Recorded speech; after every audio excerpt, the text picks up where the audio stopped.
It and the book Spread Me, which I reviewed last year, I think they would have a lot of fun together.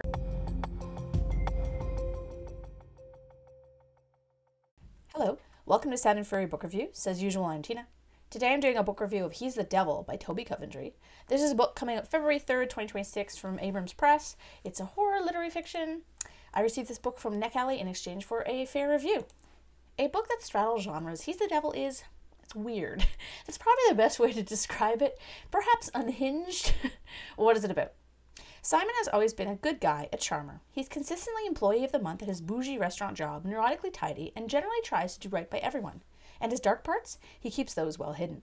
But when his best and only friend, Josh, moves out of their shared apartment, Simon's world starts to fall apart when his new roommate Massimo moves in. Because Massimo has brought something or someone with him. He might just turn out to be the roommate from hell.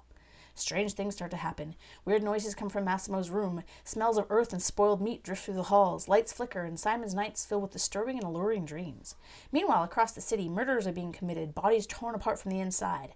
Massimo and whatever he's unleashed begin to awaken Simon's wild and exciting and horrifying inner self.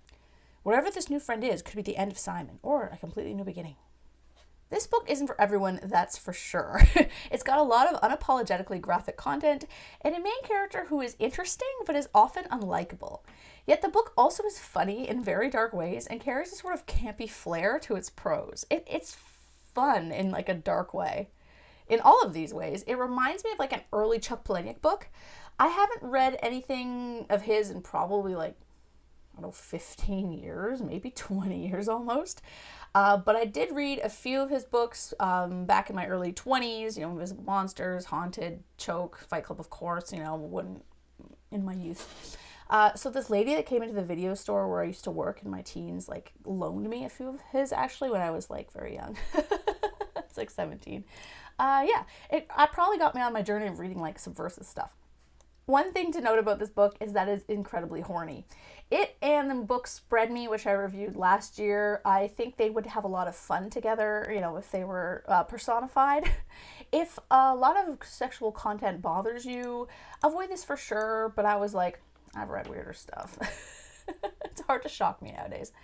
Simon is hard to get a beat on when it comes to this, though, as he lusts after people, yet he refuses real connection. He's an interesting character because he puts on a facade to hide his darkness, yet he also goes through moments of deluding himself that he's like a good person when he really is not. And the book never tries to make you empathize with him. We're just supposed to watch this weirdo in a sort of voyeuristic way as he tries to live within the lines that he's created, but often steps over them. He goes very far out of his way to like be a super like nice guy, but nobody buys it. Everyone thinks he's creepy, and that's where the delusion comes from. He thinks that he's charming everybody, but really everyone's just kind of like, who is this guy? The kind of guy you get into an elevator with and you're just like, He gets a very minimal backstory as a kind of pseudo explanation for his deal, but it felt more for depth than a reason or an excuse for his behavior or personality, which I thought worked well. He's so weird, but then again, so is everyone in this book. There isn't a single character who isn't some sort of strange person. So much of this book steps into the realm of fever dream, almost. Like, I wouldn't call it a fever dream book, but it almost gets there, and certain scenes are like very, very much like that. Like, there's a karaoke scene where I was just like, wait, what? Unfortunately, Simon's facade is a bit too blatant to the reader, making the trajectory of the story a bit obvious. Like, while he hides it from other characters somewhat, it's too obvious for us. While it's fun to wonder how long he can, like, hold back his darkness, him reining it in and etc. took a bit too long, kind of like plot-wise. It could have been trimmed out quite a bit. And some sections near the end could have been woven throughout, or perhaps Simon's sections shortened and theirs broadened to kind of give the story a bit more... I don't know. I guess to kind of expand on it a little bit. I don't know. Because Simon is a lot. So it would have been nice to have more of a break from him sometimes, I think.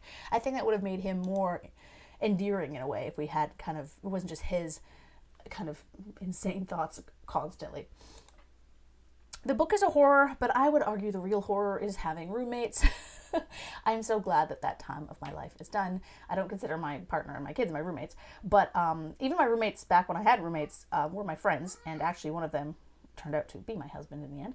But still, I am not a joy to live with either, so yeah. Lastly, I must say, every time I read the title, He's the Devil, that song, He's the Devil by Betty Hutton, just went in my head. It's been in my head now for like a month. He's a demon, he's a devil, he's a doll. I'm not going to sing the whole thing for you. Episode 4 of the Fallout show, I'm guessing episode 6 will be out by the time I post this thing. It ended with that song, which I thought was funny because I just finished reading this book, and of course I'd heard that song many times during copious playthroughs of Fallout New Vegas and 3 and 4, since I always installed like a radio mod, which I highly recommend if you've never played the games. Install a radio mod because there's only so many times you can hear Johnny freaking guitar. Overall, He's the Devil is a very interesting take on demon possession, and if you like books that are weird and deliberately gross at times, you should give it a shot. It's weird, but it's kind of worth it. I liked it. I didn't love it, but I thought it was well worth my time. So yeah, thanks for the ER, Connect Alley, and the publisher, and yeah.